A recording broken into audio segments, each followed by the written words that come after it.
Hello, How's it going? it is going. Nice. I've enabled sharing for everyone. Perfect.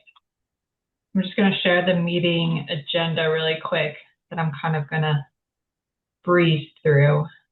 Okay.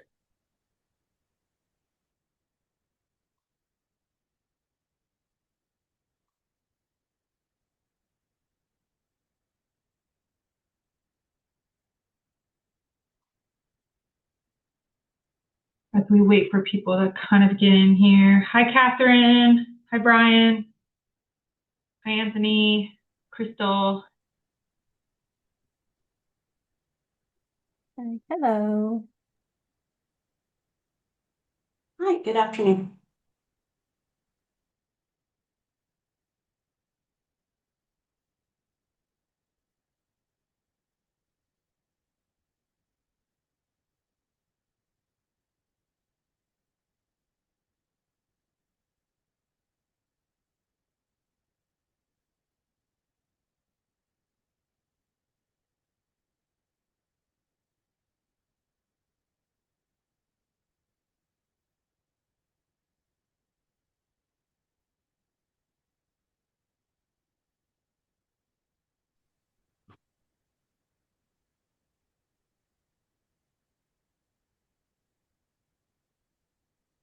Hi, Jacob.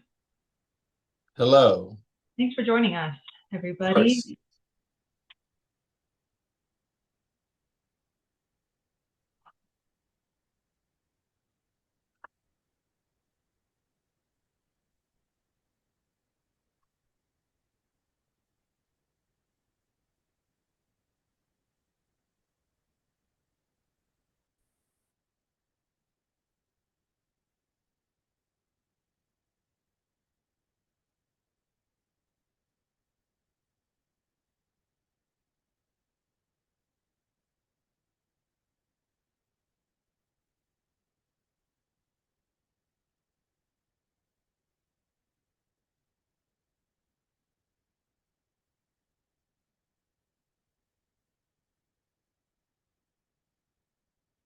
We do give people just a few minutes here.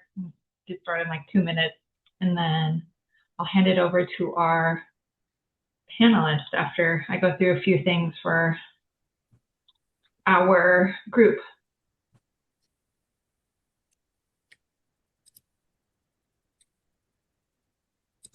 Can I just add a couple things when we get into it?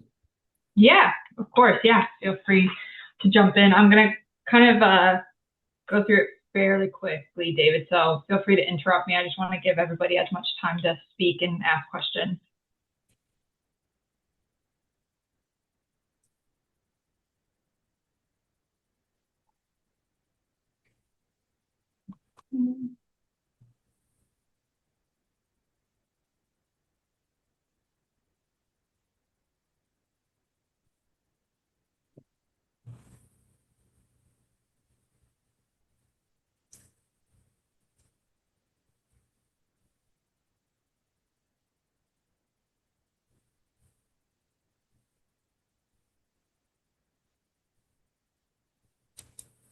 Hi, Melinda. Hi, good afternoon, everybody.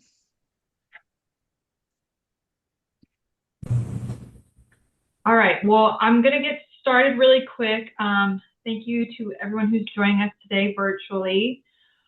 We are the Arizona Association of Environmental Professionals. My name is Lauren Brokus. I'm the president, and I'm going to run through our little agenda quickly before I hand it over to our panelists so we can get going with questions and all that good stuff. So, yeah. So if you're not familiar,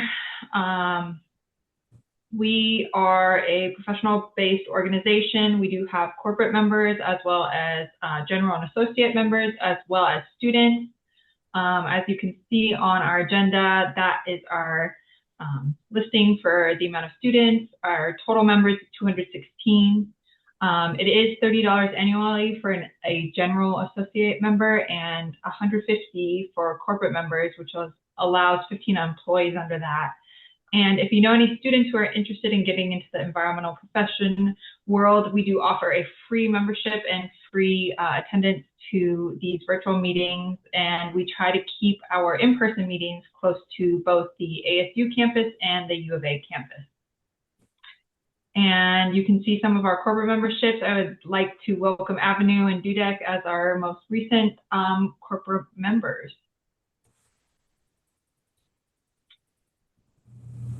And if you have questions, the agenda was sent out, so there's always an online membership form if you are not a member. And feel free to reach out to any of us on the board with any questions. And if you were at our last in-person networking event, we celebrated our undergraduate and our graduate recipient for our 2025 scholarship fund, Ohas and Evelyn. So that was great to communicate and kind of host them with along the other professionals. So keep in mind that we will be releasing our fall 2026 sometime. So we will be putting that through emails. And yeah. And as a member or a corporate member, we also have job postings. They are free to access. And if you're a corporate member, these are free to post. And for non-corporate members, it's $75 as well. David, do you want to jump in and throw anything in really quick? Yes, thank you. So just FYI, we had recently had 2 new corporate members join. Dudek joined, and also we had Avenue Consultants join. I'm not sure if anyone from either of those firms is on today, but they both joined in the last 30 days. And we did a volunteer event at the Lower Salt River with Natural Restorations, and it was myself and 2 of the folks from Dudek who did a cleanup of some illegal encampments that are located in the vicinity. And that was just like one aspect of it. There were others who kind of did cleanups around the trail system. Others did cleanups around the at the different recreation sites next to the water. And we filled a large trailer to the brim, as well as a large full-size pickup to the brim, just from the encampments and so there was a lot more. So it was really a rewarding experience. Nice to meet the folks from Dudek. And we have a couple more volunteer events coming up next month related to Thanksgiving. There is one in Phoenix at St. Mary's Food Bank on the 15th, and then the one in Tucson at the Community Food Bank of Southern Arizona on the 22nd. We did this last year, and I think you'll find if you sign up, it's really rewarding to help others at this time of year. Thank you. Thanks, David. And I'm going to transition. Today we obviously have our floodplain panelists, so I'm going to let them introduce themselves in a second. But just as David said, we do have an upcoming for the month of November, a volunteer event on the 15th and 22nd. Limited spots in Phoenix, so make sure you check out our website for that.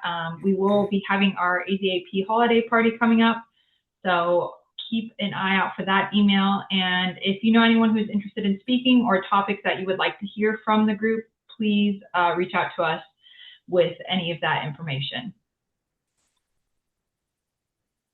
And I'm going to go ahead and pull up my other agenda. Thank you to those who joined, Kathryn, Jacob, Nazar, Brian. I appreciate you guys for joining us today. And in lieu of like the recent flooding events,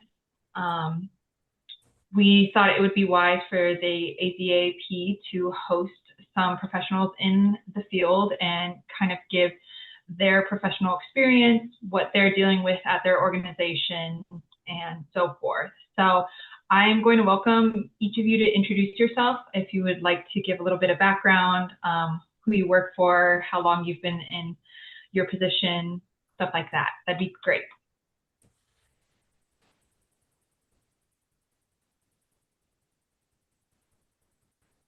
It's essentially the first person that can find the microphone button gets to go first. I'll go first. My name is Kathryn Gross. Thank you for having me. I work for the Flood Control District of Maricopa County. We are a county department and we're multifunctional. We do floodplain management for 14 communities here within Maricopa County. We also have a CIP aspect, which does mitigation projects throughout Maricopa County with partner cities. I have been with the district for 28, fast approaching 29 years. So I guess that I have decided to be a career civil servant. And I run the floodplain delineation branch. I'm essentially all things floodplain and FEMA for the flood control district. Hi, I'm Jacob Prieto with Pima County Regional Flood Control District. It sounds like Kathryn and I have very similar job responsibilities in our roles. I'm chief hydrologist and basin studies section lead, essentially leading all the hydrologic and hydraulic modeling, which is the backbone of the floodplain hazard mapping. I've been with Pima County for now 11 years. Before that, I did 5 years in the private sector doing drainage design. And in Pima County, I am the FEMA map repository coordinator, meaning all changes to FEMA floodplain maps I get copied on and have to archive for record. Thank you for having me.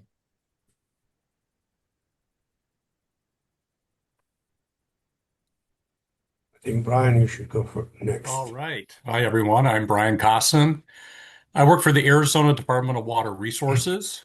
The title is State National Flood Insurance Program Coordinator.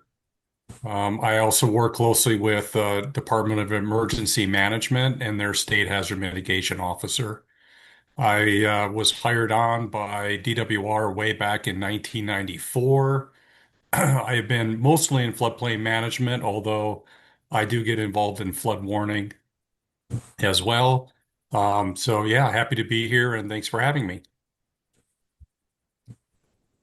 Yeah, my name is Nazar Nabaty. I am the floodplain administrator with the city of Phoenix.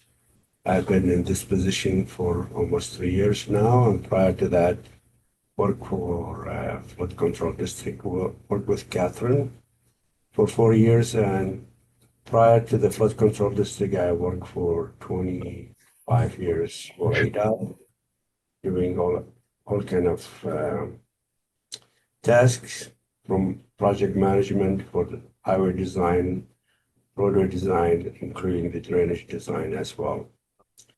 And with the city of Phoenix, I manage a group of 6.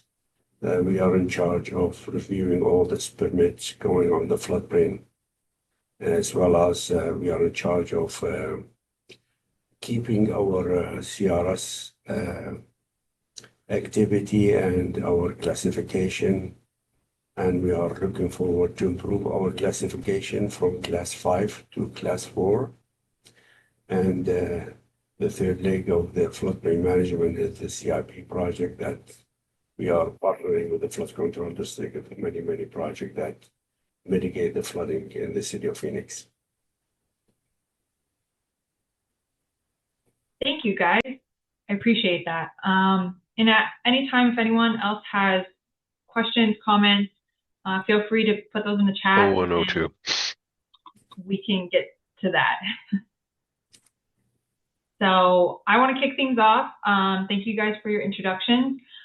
Do you guys have any insight, advice, or any other comments on the recent flooding that's occurred in Arizona? Especially, I know we saw a lot in Globe in the past couple weeks. I guess since Gila County and the city of Globe are not present, I can speak somewhat to what is happening or what has happened out there specifically. So there are FEMA flood maps that include the hazard in and around the city of Globe and are parts of unincorporated Gila County, Claypool area, unincorporated, right, the town of Miami. So these maps, most of the flood studies in that area, whether it's the Upper Pinal Creek or Bloody Tanks Wash, and other tributaries, most of those delineations occurred in the late 70s, early 80s. But based on that analysis, areas like Broad Street, which is the downtown main street of City of Globe, is within a flood-prone area or high-risk floodplain. The FEMA maps, for some of you who may not know, are based off of the 1% annual chance of risk, or often referred to as a 100-year flood. So so the map the delineation is based off of that 1% chance flood. So the historic downtown was developed before the risk was identified, before regulations were adopted. So they've been grandfathered in, but they are legal non-conforming, many of those buildings. And so definitely at high risk. The city has been very concerned about those areas previously, and especially after the Telegraph fire, some of the areas that the upper reaches of the watershed in 2018 burned, which also created some heightened risk of flooding in and around the city of Globe. So the certainly the 2 weekends that were a result of the um, uh, remnants of tropical or of hurricanes, tropical storms, is not terribly uncommon in Arizona. I mean, it is, but having it almost back to back is, and it really shed some attention to these areas of Arizona that are either old mining, communities. They have often developed or have developed, in these higher risk areas. And, how to mitigate that is expensive, and very challenging. But what we have seen, in some other parts of the country, not in some areas in and around in Arizona, but not too often, are dry floodproofing techniques. These buildings, these historic buildings, it's too costly to tear them down and rebuild generally. And one way to mitigate the risk is to have structural solutions like flood shields, and making structures substantially impermeable to floodwaters, whatever. So that's basically a structure by structure basis. And we actually have started that, or we are going to be starting that process for the town of Miami, with the help of the Army Corps of Engineers. So, um, but it's very expensive, right? And so that's one aspect. The other aspect is, making sure that businesses that store um, equipment, that they are anchored, and they do not get swept away in floodwaters, as we all saw with the propane tanks.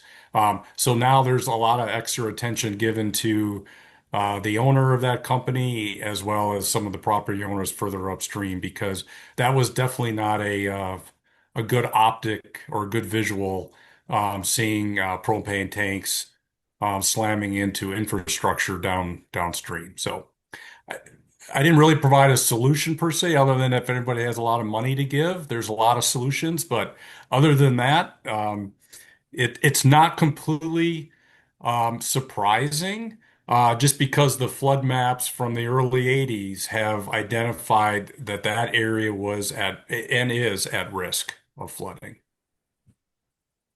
Thank you. These are I, the I would say, tropical systems that we're seeing. back to back in this case, like Brian said, uh, the flood forecasting for these types of systems uh, are getting better. We saw this system coming, uh, and I think that's where we're getting the benefit of technology is being able to see these systems come before they do. Um, at least here in Southern Arizona, we were ready for this system. It didn't hit us directly. We got a nice, soft, intense rainfall, multiple inches over multiple days. So everything got wet, but our hazards were low. Our floodplain administrator sent out the flood response teams in preparation for activation, but no activation. Uh, our monsoon seasons are always unpredictable, but we are seeing that these late summer, early autumn tropical systems can do damage to us here in Southern Arizona. I would say that this monsoon season was slow at the beginning. A major storm happened in late September, was September 26th.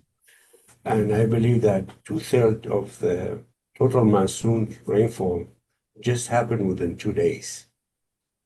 So that's intensity of the storm, especially we experienced some areas in micro burst event, and in October, what Parsolas brought us another wave of rain, and in City of Phoenix, we received 27 complaints on September and 24 complaints on October related to the flooding.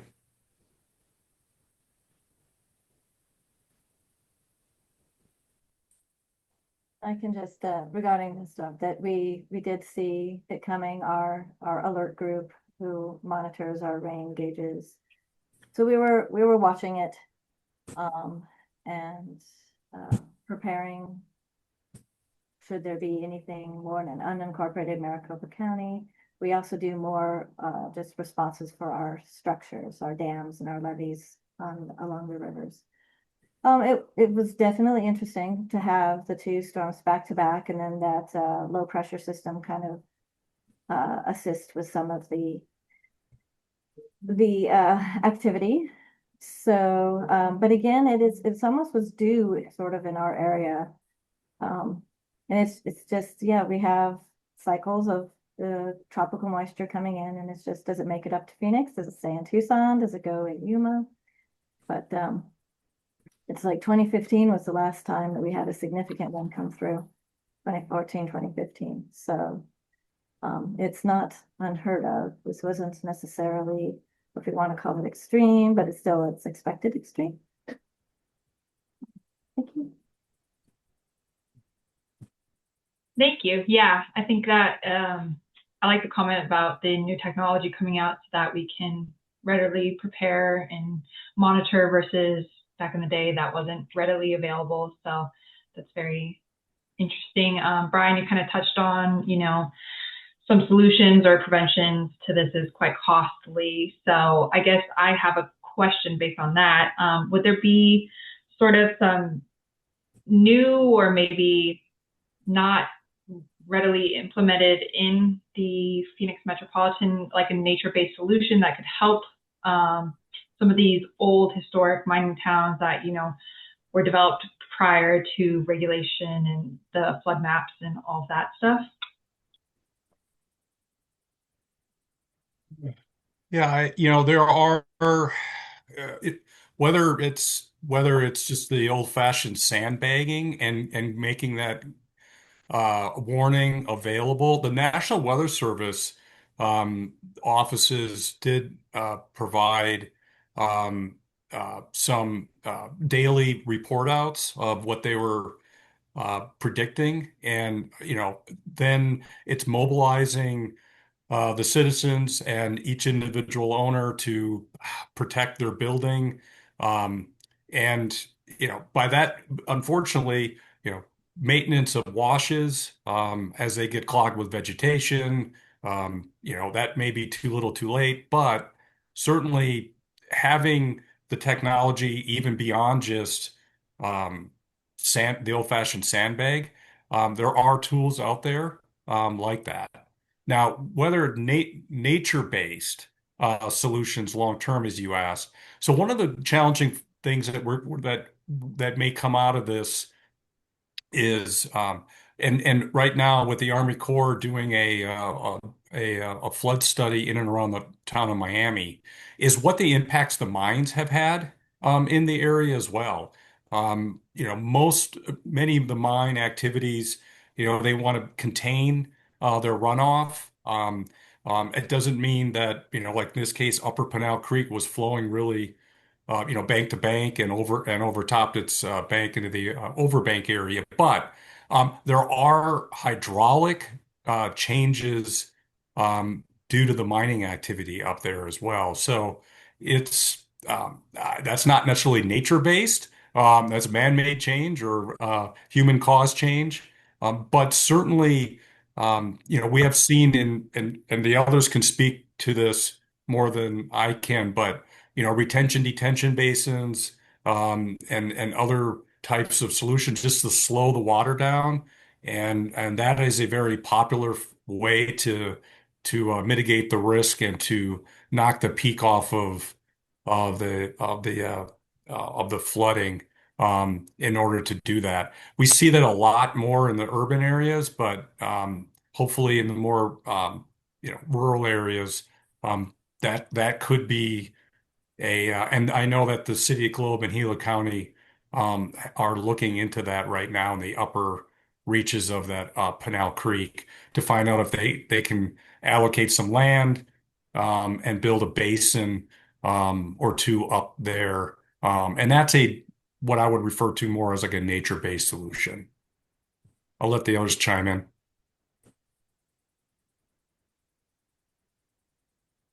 When it comes to not historic neighborhoods, but in Tucson, we do have pre-ordinance neighborhoods without any build of drainage infrastructure, zero. Stormwater, floodwater was designed to be conveyed in the streets. And that is no longer acceptable to our constituents.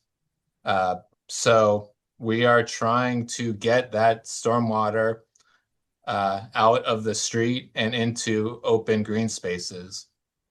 And we call our program stormwater parks. These are acre-sized water harvesting basins that are diverting stormwater out of the street into a green park space with walking trails, benches, maybe a trash can for dog poops. And that is taking a small slice out of the flood magnitude. These are not silver bullet solutions, but we are being opportunistic. It's still relatively early on in the program. We've only been doing stormwater parks since 2018, but we feel that if we could just get a collection of them in a watershed, they do nibble away at the flood peaks. Not their primary objective. There's also a stormwater quality component and urban heat island mitigation component. Providing green spaces to neighborhoods that don't have them is our biggest focus there. But it's a retrofit. So with the historic structures, going in and fixing the problem is a lot more challenging than getting it right the first time. So we're doing everything we can with the opportunities that are available.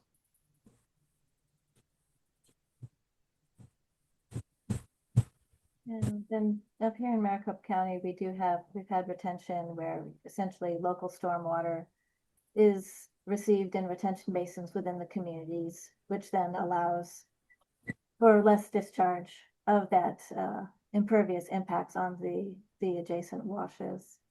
So at least it does introduce the green space in the communities, which as an amenity.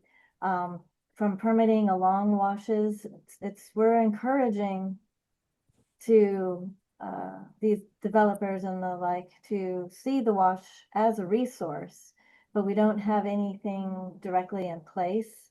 But it's just that education of that these floodplains are important and they can be a valuable resource, so that as many corridors as we can, at least in unincorporated Maricopa County, try to leave them open to do what the water needs to do. And again, a lot of Maricopa County still, or the unincorporated, is single lot development. So it's just trying to discourage the walls, not very successfully, but again, just trying to get people to understand it will rain, it will flood, and it's best to let Mother Nature just move on through when she wants to.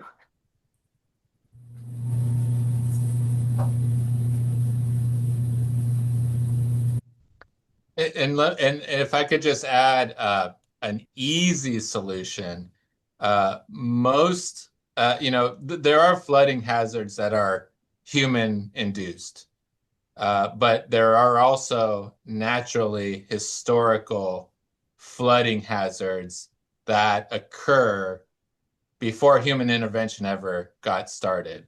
So it's not, so I think the public communication component is really important. We hear complaints all the time when we generate a new floodplain map. Those in the flood zone will ask us, why did you put us into a flood hazard? The answer has to be, the flood hazard has always existed. It was not known because for many reasons, but now we understand that there is a flood hazard on your property, and we're just here to inform you, give the property owner that information so that they could be responsible moving forward. I just want to add one comment here. There is no solution for flooding. There is mitigation to the flooding. We reduce the risk. We cannot eliminate the risk. Even if you spend billions of dollars, still the risk is going to be there because it's unpredictable. The other thing is important, I think, is more cheapest way to do things is education. Education to the public, not just only the public, education to your upper management and to the elected official. Why? Because those people, they make a decision on how much budget you're going to have to implement those projects.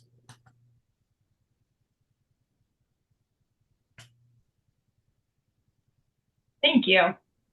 And I guess kind of shifting from talking about, like we just talked about Globe, I guess on a local, I guess what is the main floodplain management challenge that you all face in sort of your jurisdiction and locally? And what are some of the biggest challenges you guys face in your role?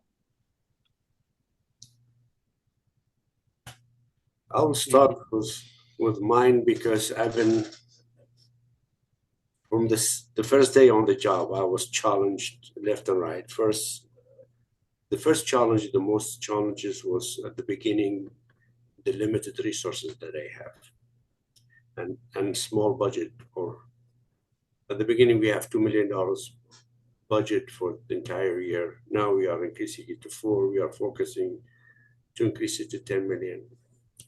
But the challenges is when I say the resources, when I have 1,500 applications on the floodplain and I have two reviewers to review all those development on the floodplain, that's a big challenge. 4 months behind of the review. Even a simple review take you a couple minutes. But in the meantime, I was able to overcome some of the challenges, but the challenges gonna stay there. Uh, Most people, they don't understand that there's a change in environment. There's climate change. And if you are working in the environment, some of the people, they don't believe in the climate change at the beginning. So that's a big challenge to convince those people to be on your side when you're applying for a project, when you're applying for an idea. So the challenges never end, and that's just part of the work. There is climate change. We here in Arizona are in the middle of a multi-decadal drought. Some of us believe that it's not a drought, it's a new normal. We've already recognized flooding as a hazard, and our Colorado River allocations are being reduced. So more big picture here at Pima County, we're partnering with Tucson Water on how to pair flood waters as to become a resource. So what does that mean? We do have a few regional scale detention basins. And we're looking for new opportunities for basins. How do we retrofit these detention basins to become groundwater recharge basins? If we could put the floodwater in the ground, it could infiltrate down to the water table. That now becomes a resource for our water provider. And that is the future of Pima County flood control, is making that migration to keep the water at all scales. You know, we support backyard water harvesting and neighborhood scale water harvesting, but this is where we want to scale up, and that's where we're going.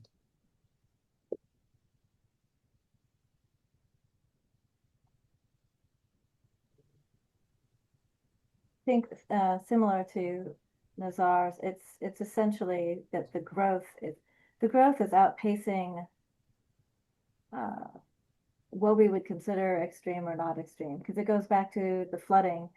There's just more people out here to be put in essentially harm's way. No one would have noticed that there was so much rainfall in a certain area when it was undeveloped, but it could have been there before. So it's just the keeping up and trying to ensure that individuals are safe in areas that we don't have floodplains mapped, that engineering analysis that for outside of there, that they're still taking into and trying to use the best available information so that we don't have flooding outside of floodplains and as well as inside of the floodplains. So it all just is trying to keep up with the fast pace of growth here in all parts of Maricopa County is, I think, the biggest management concern. Yeah, and I'll just add to that real quick too. I think, what Kathryn mentioned is certainly I can see that statewide as well, and areas where there was low population or no population now, that risk is there, but the information is not necessarily there. I think we all can look at a Google Earth image and go, well, there's a wash right there. But it's different though when you have to put regulations to a property owner and what that means. And that is a challenge. Not some communities, many communities in Arizona still refer only to the FEMA flood maps. And then Pima County, Maricopa County, and the city of Phoenix, do recognize that the FEMA flood maps um, are limited in their information and where they are located, and there are many more areas of risk, and how to balance the regulatory part of it with the development aspect of it and the costs associated with it. So, it's one thing to regulate a master plan development that has the resources to delineate and to identify that risk, and in many cases, even mitigate that risk, build some, infrastructure to help mitigate that risk. It's another when it's single lot property owners and there's limited or no information other than a Google image of there's a wash that's flowing through the property.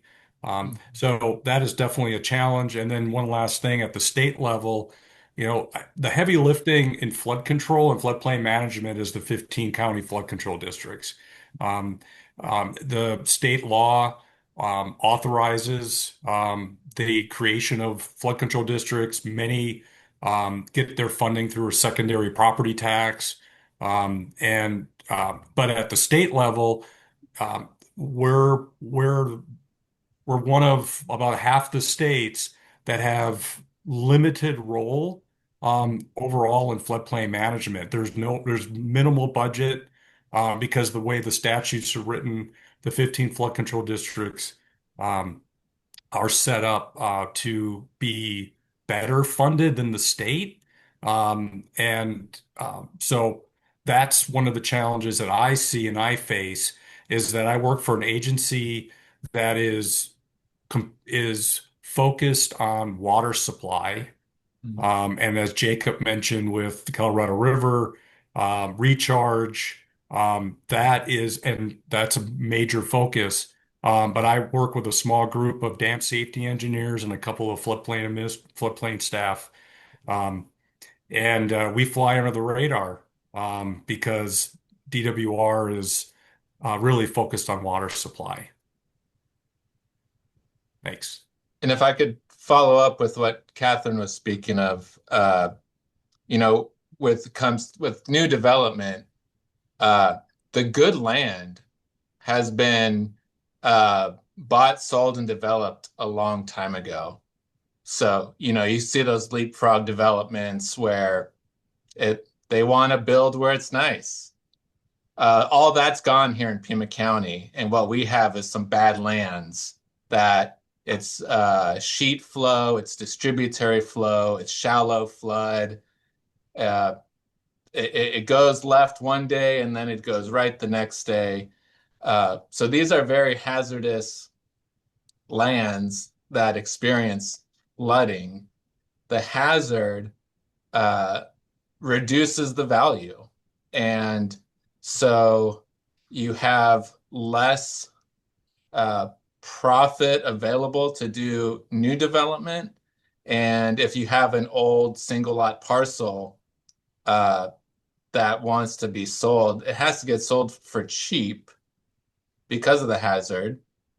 And who could afford a cheap lot to build a cheap house? People that want to get into the home buying, they're first time home buyers. We get first time home people interested in buying their first home coming to us and say, "Hey, I saw this property for sale. It's really cheap. It's in my price point. Can you tell me about it?" And we have to tell them that you could experience 2 to 3 feet of flooding across your entire parcel.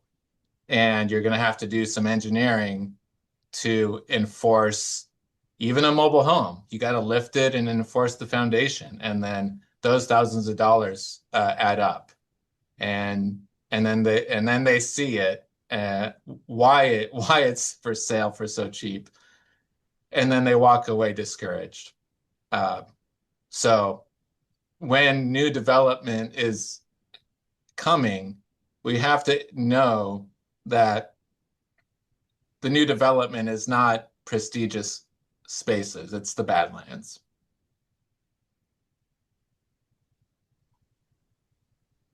Thank you, guys. That was very insightful. I guess I want to leave about 10 minutes for questions from any of our other members that are on today. But one last question that I have is if any of you know if there are any upcoming changes to any of the flood maps or the NFIP policies that environmental professionals should be preparing for.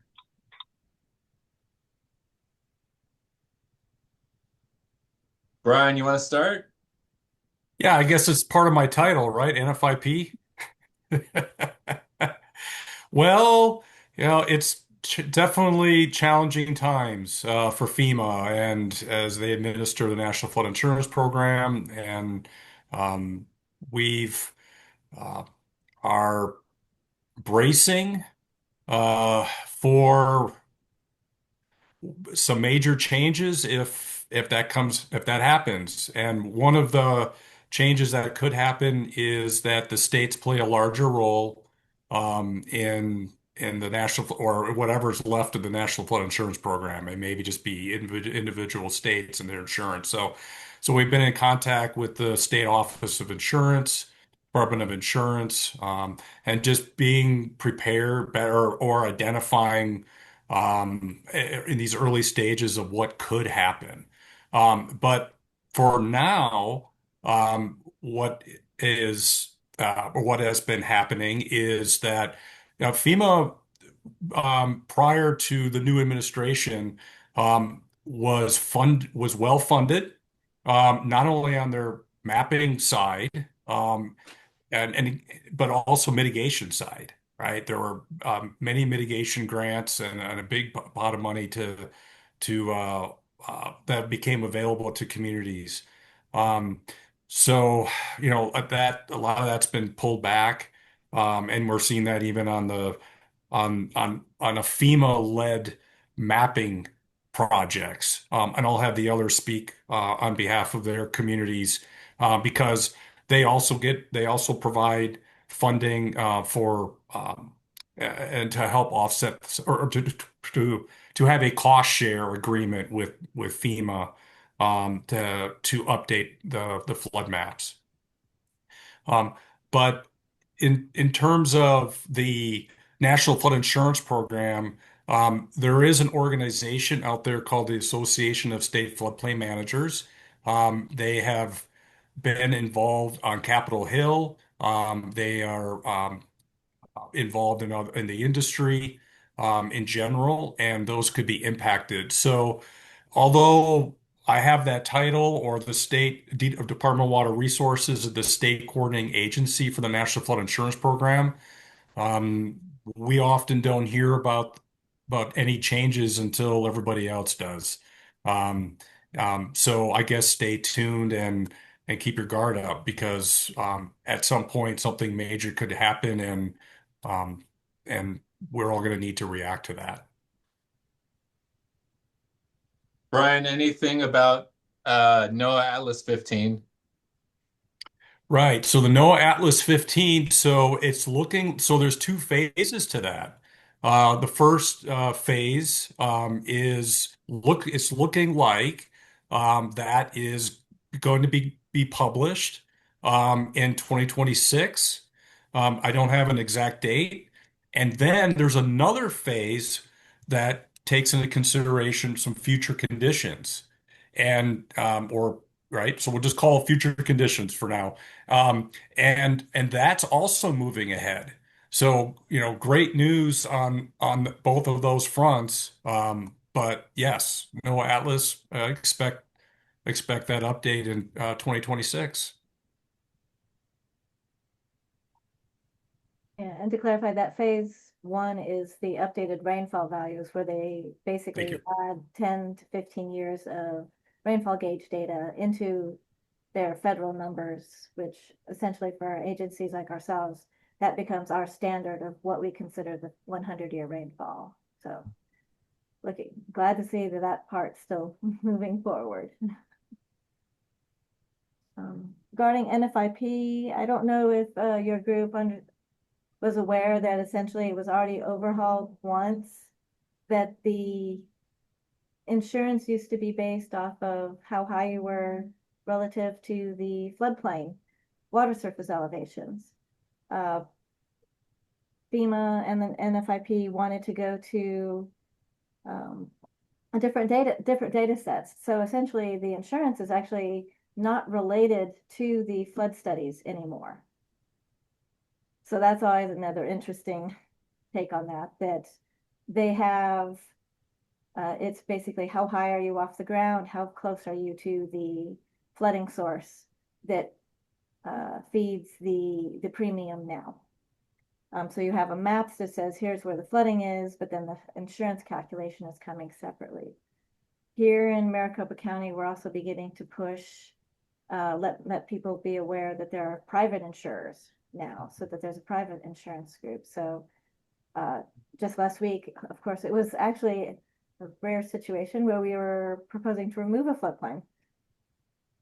But we still did the insurance message. We said, here's the NFIP, there's private insurers, and always keep in mind that just when we're removing a floodplain, we're still having the local rain. It still rains, and that was at least convenient that we had those storms so that they essentially witnessed what was just rainfall versus anything associated with what we perceived to be a flood hazard, and now it's just more local. But yes, it's a changing environment.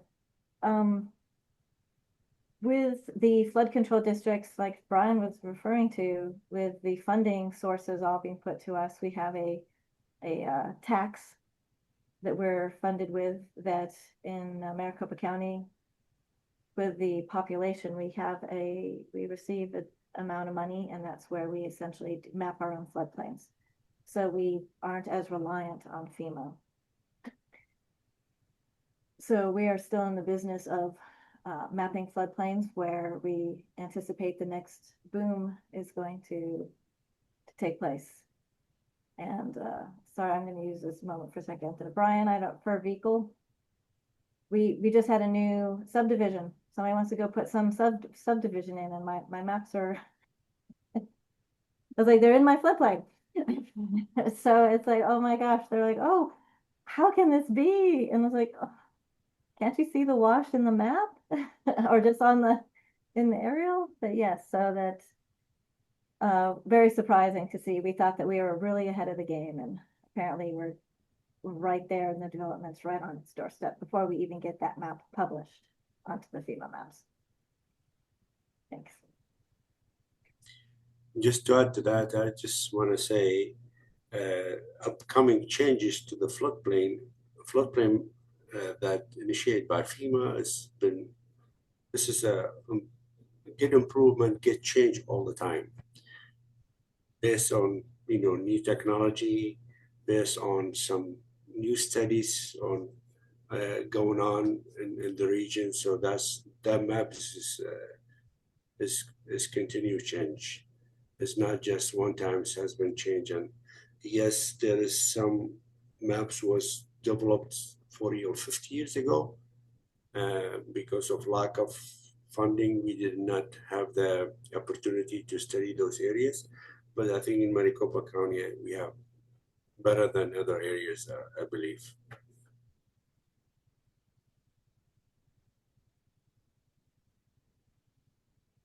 Thank you.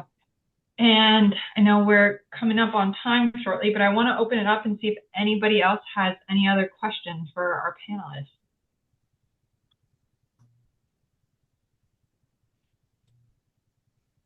No question. That's mean we are so good. Yeah, quiet group today. Yes. Well, I could jump in with that last question. When addressing climate change at the federal level always depends on party politics. And when the federal government is asking us to look at climate change, there's a few different ways that we've been prompted to. It's either make the 100-year, the 500-year, regulate to the 500-year event, or just add more freeboard to all of your vertical requirements, or CISA, Climate Informed Science Approach. So that's kind of doing a science study about climate change and applying it to your regulations.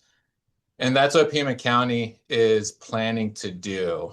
We've done the studies, and what we've landed on is the 100-year rainfall plus 15% is what we are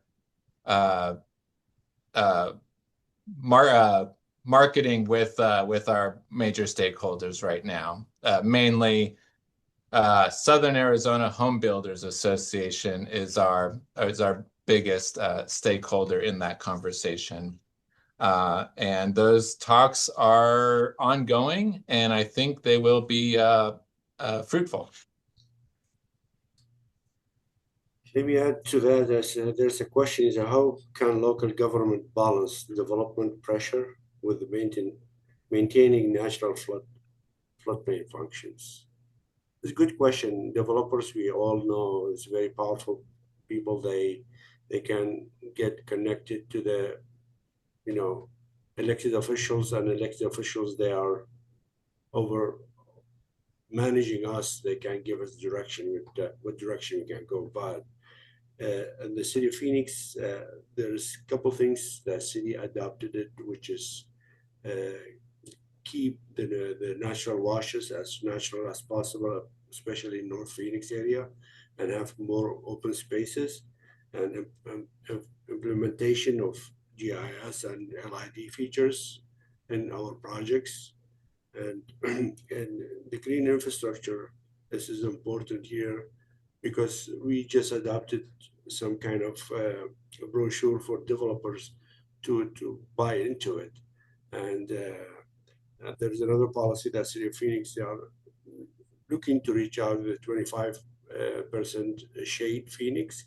That's we increasing, or on a yearly basis we plant thousands of trees.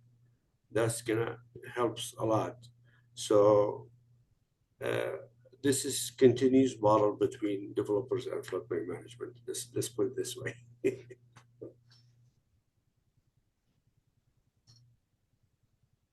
Thank you. I saw a hand up. I don't know, but I do see we had one answer to when is Pima County updating their floodplain maps, and they're always updating. And from Sheila, do we have any insight to what the NOAA Atlas 15 rainfall numbers look like for Pima County? How will the release of this data affect your negotiation with the home builders? I know phase one, the pilot program for NOAA Atlas 15 was the state of Montana. The maps that I saw, it said what, 90% of the state will see greater rainfall depths for large events, and the eastern edge saw less rainfall. The data, when speaking to home builders, they don't know what 15% rainfall means. So we did some calculations, and it roughly estimates to when you had 4 culverts, you're gonna need 5. So that's kind of the ballpark we're working with when we're speaking currency. And yeah, Chris, thanks for that clarification. We at Pima County use the 100%, the upper 90% confidence interval of the 100-year rainfall data. That is our current standard. It would be 15% on top of the upper 90%, which pans out to be plus or minus the 500-year mean rainfall. We internally discussed, should we just go to the 500-year? But the answer is no, because we want to leave the 500-year requirement available as needed. So it would be the 500-year plus 15% maybe, but we're not there yet. Thanks, Chris.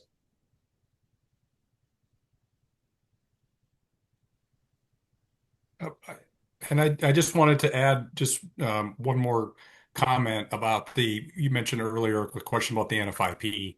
NFIP was an act of Congress. Congress doesn't always get along. They're not changing the regulations, but the federal minimum exists. The state has higher standards, and local jurisdictions can also adopt higher regulatory standards.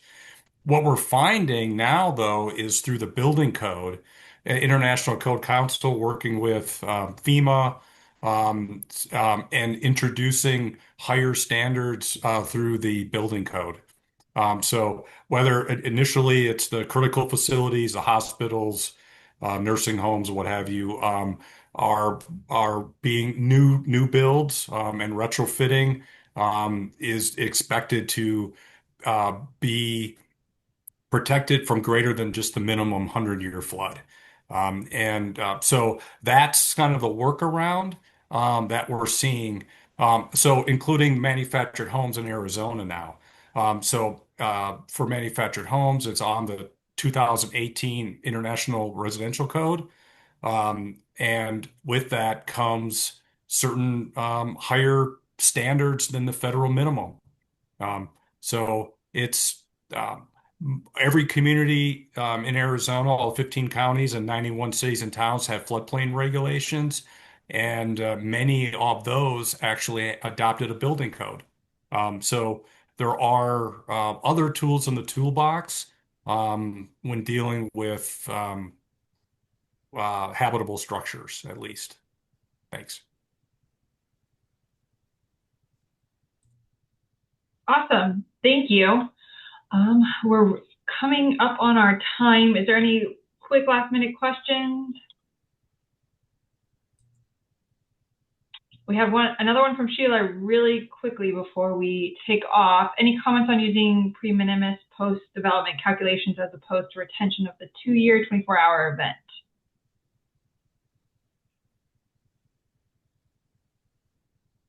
I think that's a Maricopa question, but at least here in Pima County, we try to make that calculation easy. And sometimes post and pre calculations can get a little complex. So we just base it off of square footage of impervious area times a factor. Yes, I know that each community, essentially like each city, has the ability to determine what their regulation for retention would be. Some are pre-post, some are 100-year 100-year 2-hour, some are even 50-year 24-hour. So each community is essentially deciding which they feel is the most appropriate in their community, but essentially all of them for less than 1 acre lots are doing some sort of retention. Yes, City of Phoenix using 100-year 2 hours for on-site flow. All right. Well, I appreciate Jacob, Nazar, Kathryn, Brian. Thank you so much for joining us today. And yeah, I think that is it. If there is a contact email, I will, if you guys want to provide that, that'd be great. If not, no worries. I'd love to have that. So if we have any other members who need follow-up questions, we can send those over to you guys as appropriate. So thank you, everybody. And I hope you guys have a great rest of your day. Thank you, Lauren. Thank you, everyone. Yeah, thanks, everyone. This was great. Thank you.